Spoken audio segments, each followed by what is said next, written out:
Part 3। मैं गंगा हूँ। मैं गंगा हूँ।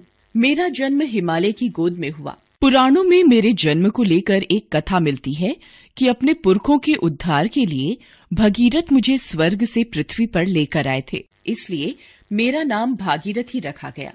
छोटी सी धारा के रूप में मैं उस स्थान से निकली जिसे गोमुख कहते हैं। तेज गति से मैं नीचे ढुलकती चली और मेरा रूप निखरने लगा।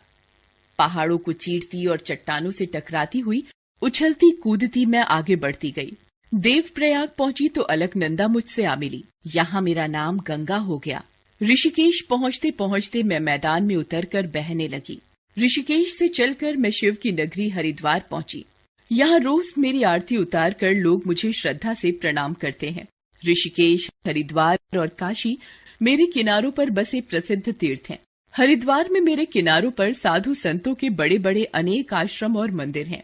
पूरे भारतवर्ष से ही नहीं बल्कि विदेशों से भी तीर्थ यात्री स्नान करने और मंदिरों के दर्शन करने यहाँ आते हैं।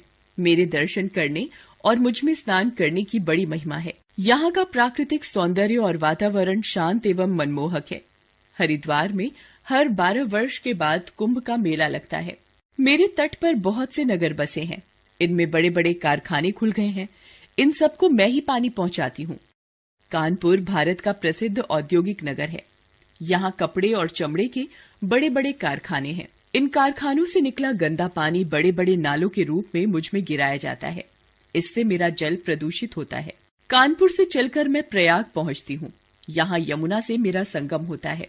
इस संगम पर प्रत्येक 12वें वर्ष बड़ा भारी कुंभ का मेला लगता है, जिसमें शामिल होने के लिए देश विदेश से लाखों श्रद्धालु आते हैं। मैं फिर आगे बढ़ती हूँ, क्योंकि चलना और बहते रहना ही मेरा काम है। लोगों की प्यास बुझाती, खेतों में हरियाली लाती अब मैं वाराणसी पहुंचती हूँ।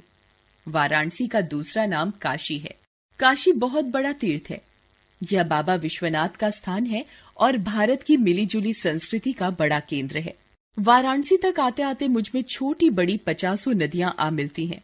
वाराणसी से आगे चलकर मैं बिहार राज्य में प्रवेश करती हूँ। छपरा, पटना आदि नगरों से होती हुई मैं पश्चिम बंगाल में पहुंचती हूँ। यहाँ मेरी 2 धाराएं हो जाती हैं। एक धारा बांग्लादेश को जाती है, जहाँ मुझे पद्मा के नाम से पुकारा जाता है। दूसरी धारा कोलकाता की ओर जाती है। यहाँ मुझे हुगली भी कहते हैं।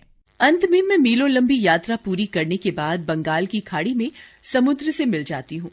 भारतवासी मुझे पवित्र नदी मानते हैं, किंतु लक्ष्य तक पहुंचते पहुंचते अपनी दुर्दशा देखकर मुझे दुख होता है। गंगोत्री से चलते समय मेरा स्वच्छ श्वेत निर्मल चांदी जैसा रूप वाराणसी तक पहुंचते पहुंचते मटमैला और दूषित हो जाता है। कारखानों से निकले रसायन और शहरों का गंदा पानी तथा कचरा मेरे निर्मल जल को प्रदूषित कर देता है। मुझे भारत की राष्ट्रीय नदी होने का गौरव प्राप्त है, इसलिए मेरे जल को शुद्ध करने के प्रयास शुरू हो गए हैं। लोगों को भी मेरे जल को प्रदूषित न करने के लिए जागरूक किया जा रहा है। मुझे प्रसन्नता है कि शीघ्र ही मेरा जल वैसा ही स्वच्छ और निर्मल हो जाएगा जैसा हिमालय की गोद से निकलते समय रहता है। मुझे स्वच्छ रखना आप सभी के प्रयत्नों से ही संभव